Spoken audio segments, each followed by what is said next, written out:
Olá, tudo bem? Estamos de volta para fazer a lição número 3 do curso do Apocalipse.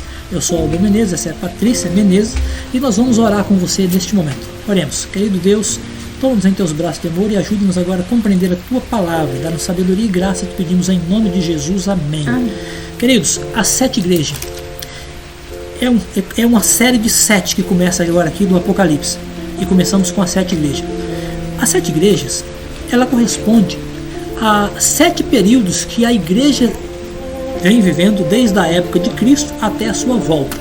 É como se você tivesse uma linha do tempo e você cortasse em 7 pedaços, tá? Essas igrejas que aparecem aqui, que nós vamos estudar daqui a pouquinho, elas foram escolhidas pelas características que ela tem e que representa o que estaria acontecendo com a igreja de Deus em determinados momentos da história. Então, a primeira igreja que aparece é a igreja de Éfeso. É interessante que Jesus se dirige a todas as igrejas com a seguinte frase: eu conheço as tuas obras.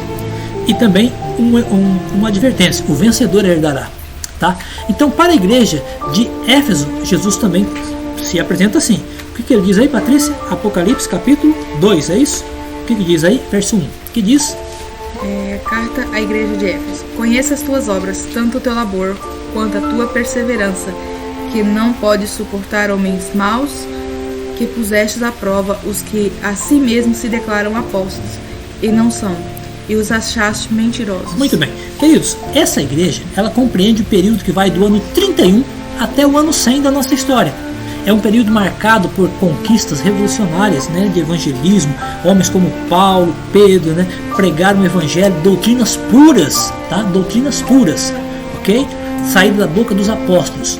No finalzinho do período começou a acontecer algumas distorções e o próprio apóstolo João, ele vem aqui orientando, né? Começou a acontecer algumas distorções de doutrinas, mas ali estava João para poder fazer o quê? Corrigir, ok? Então foi um período muito bom da igreja, um período onde o evangelho era puro. Agora vamos para a segunda igreja, que é a igreja de Esmirna. A igreja de Esmirna, ela compreende o período que vai do ano 100 até o ano 313. Patrícia, leia pra gente aí, então, essa passagem de Apocalipse, capítulo 2, que fala sobre a igreja de Esmirna. Ao anjo da igreja de Esmirna escreve: estas coisas diz o primeiro e o último, que teve morto e tornou a viver. Conheça as tuas tribulações, a tua pobreza, mas tu és rico, e a blasfêmia do que a si mesmos se declaram judeus e não são, sendo antes sinagogas de Satanás. Queridos, o que aconteceu nesse período? O que aconteceu foi uma repressão terrível pelo Império Romano. O Império Romano tentando fazer o quê? Acabar com o cristianismo. Perseguição em cima de perseguição. Porém, quanto mais perseguiam os cristãos, mais gente se convertia. Quanto mais sangue derramado, era como se lançasse fertilizante sobre sementes.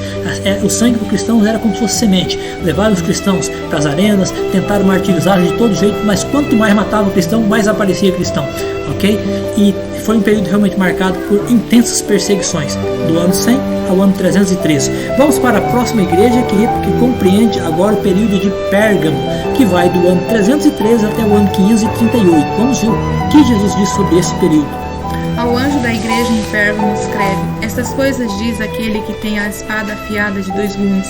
Conheço o lugar em que habitas, onde está o trono de Satanás, que conservas o meu nome e não negastes a minha fé, ainda nos dias de Antipas, minha testemunha fiel. Muito bem, o que aconteceu aqui, queridos? Aconteceu algo impressionante.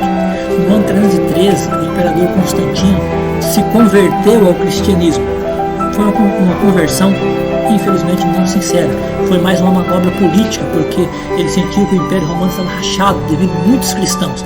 Ele se converteu ao cristianismo, só que, ao mesmo tempo, agora ele começou a colocar dentro da igreja, encabeçar um movimento que colocou um monte de doutrinas do paganismo, adoração aos santos, doutrina da imortalidade da alma, a guarda do domingo, entre outras coisas. E o pior, ele pegou agora o poder, fez uma hierarquia na igreja e colocou o bispo de Roma como sendo o cabeça da igreja. Tá? Foi aí que nasceu então o que nós conhecemos hoje como a igreja católica, apostólica e romana. Romana por quê? Porque Roma agora assumiu a igreja como sendo do Estado. Beleza? Vamos então agora para a próxima igreja, que é a igreja de Tiatira, que vai do ano 538 até o ano de 1517. Olha só o que aconteceu aqui neste período. Leia para nós, Patrícia, por favor. Ao anjo da igreja de Tiatira escreves: Essas coisas diz o Filho de Deus, que tem olhos como chama de fogo e os pés semelhante ao bronze.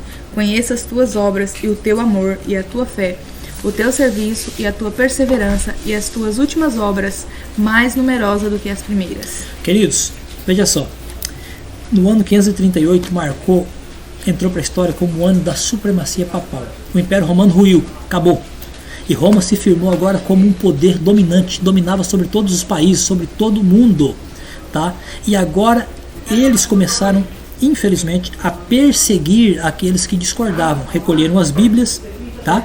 Ninguém mais podia ter Bíblia, somente o sacerdote podia interpretar a Bíblia, a missa só podia ser rezada em latim, e agora o povo ficou numa situação muito complicada, porque quem não aceitava isso era perseguido e morto, porque eles tinham autoridade para fazer, e milhares e milhões de pessoas morreram sobre, infelizmente, o domínio deste período tenebroso da história, que foi o domínio simbolizado aqui pela igreja de Tiatira, que vai do ano 538 até o ano de 1517.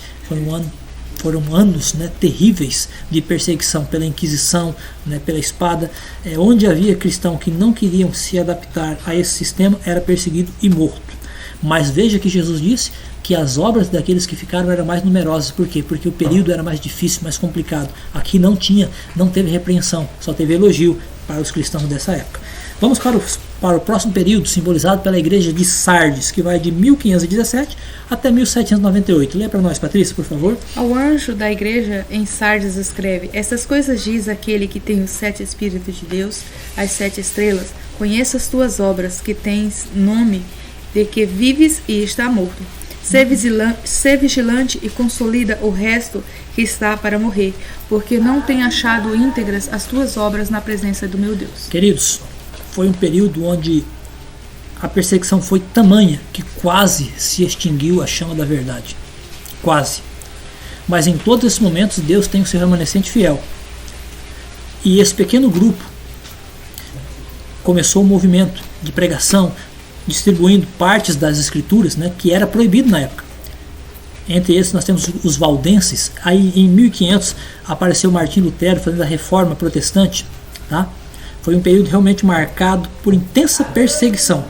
Porém, um período onde esse grupo pequeno, né, ele sobreviveu e lançou os embriões da reforma que veio posteriormente, simbolizado pela igreja de Filadélfia. Filadélfia é um período muito especial de conhecimento, né, e um período de expansão da palavra e expansão do conhecimento das profecias. Pode ler para a gente, Patrícia, o que Jesus diz de Filadélfia? A igreja de Filadélfia escreve: Essas coisas diz o santo, o verdadeiro, aquele que tem a chave de Davi, que abre e ninguém fecha. Em ninguém abrirá. Conheça as tuas obras, e eis que tenho posto diante de ti uma porta aberta, a qual ninguém pode fechar. Que tens pouca força, entretanto, guardastes a minha palavra e não negastes o meu nome. Muito bem. Esse período, queridos, ele vai mais ou menos do ano de 1798 até 1844. Foi um período realmente de muita expansão do evangelho, de pregação, grupos pequenos, mas que conseguiram praticamente mobilizar o mundo, principalmente com a pregação a respeito da vinda de Cristo. Agora vamos para a última igreja, que corresponde ao período que nós estamos vivendo, que vem de 1844 para cá. Veja que a coisa aqui não está muito boa, não. Leia para nós, Patrícia, o que diz aí? Ao anjo da igreja em Laodiceia escreve estas coisas e diz o Amém, a testemunha fiel e verdadeira, o princípio da criação de Deus. Conheça as tuas obras, que nem és frio nem quente. Quem dera fosses frio ou quente.